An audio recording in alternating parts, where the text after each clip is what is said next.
Jeff, good to see you. Albeit, it's a little bit of a letdown after our last meeting, which was in person. So I think we did the math, and we connected about 2 years ago via a mutual contact, and then finally we're able to meet in person over the last couple weeks. And today we want to talk about just the value of face to face.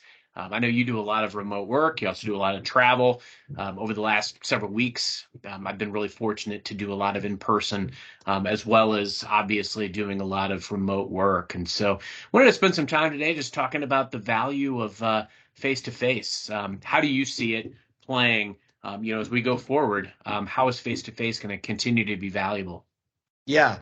Well, Carson. It was awesome to meet in person after all these. I would say after all these years. I guess it's only been a couple years. Feels like a long time. We've been connected on here, doing these videos, and getting to meet in person was super awesome.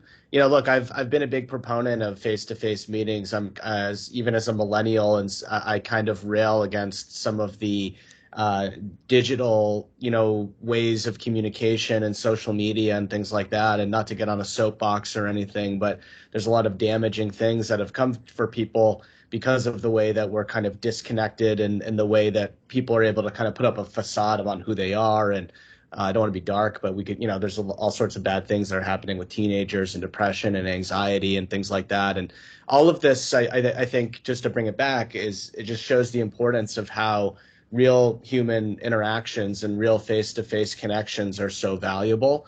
And we just really need to not lose sight of that. And I think that manifests itself in a few ways. One is obviously interactions like this one, where, sure, we had this way of meeting each other through this like a digital channel, and we've been able to do this cool stuff on LinkedIn.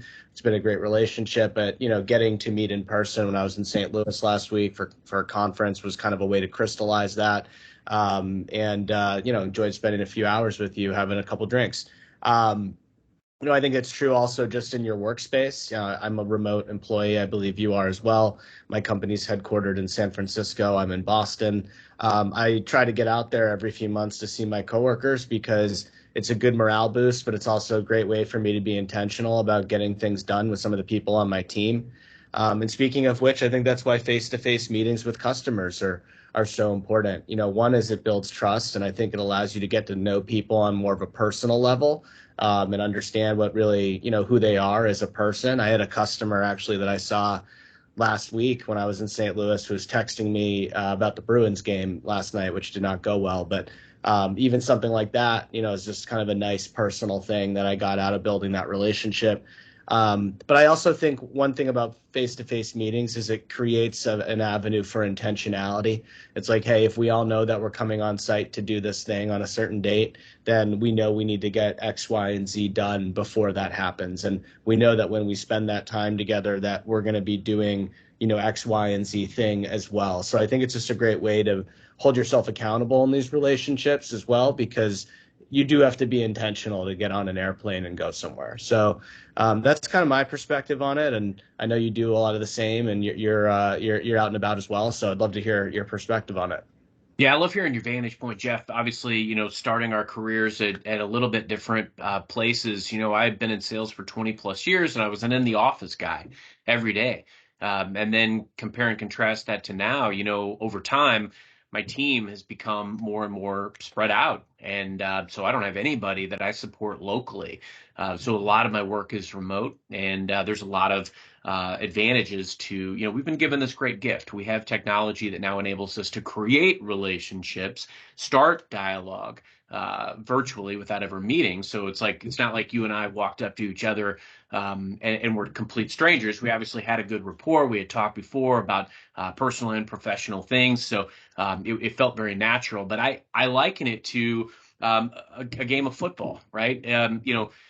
You can move the ball down the field in a litany of ways. You can absolutely start the play, from a virtual perspective, and you can absolutely move down the field virtually. But I see, face to face as more of a long reception that was a completed pass. You're able to make a lot more ground and gains. You hit on trust, huge one. When you're able to sit across the table, look somebody in the eye, share a meal, whatever it is, you're going to go into another realm with that relationship. Furthermore, it gives you the opportunity to really find out more about them.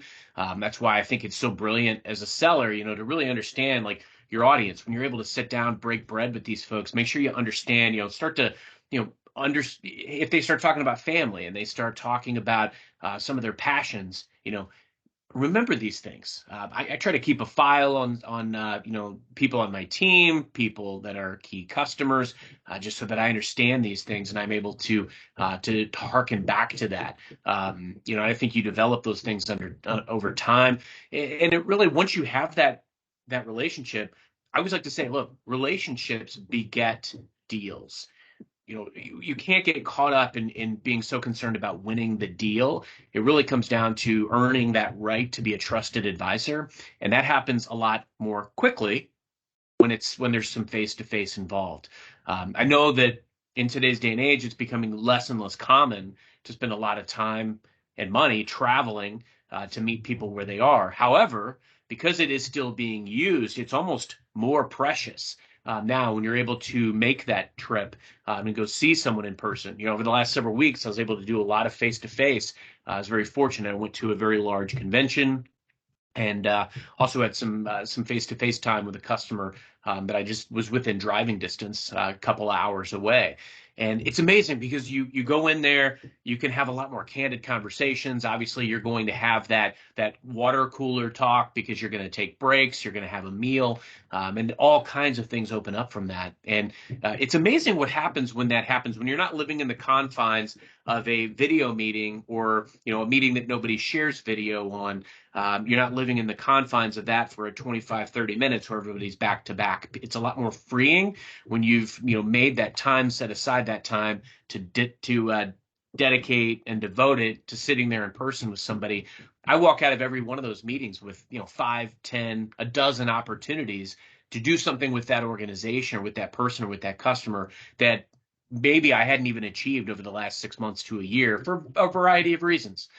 So I think we're all bringing better versions of ourselves, and it's opening up more opportunities because we are now putting so much more value on face to face. There's so much more opportunity that comes around it.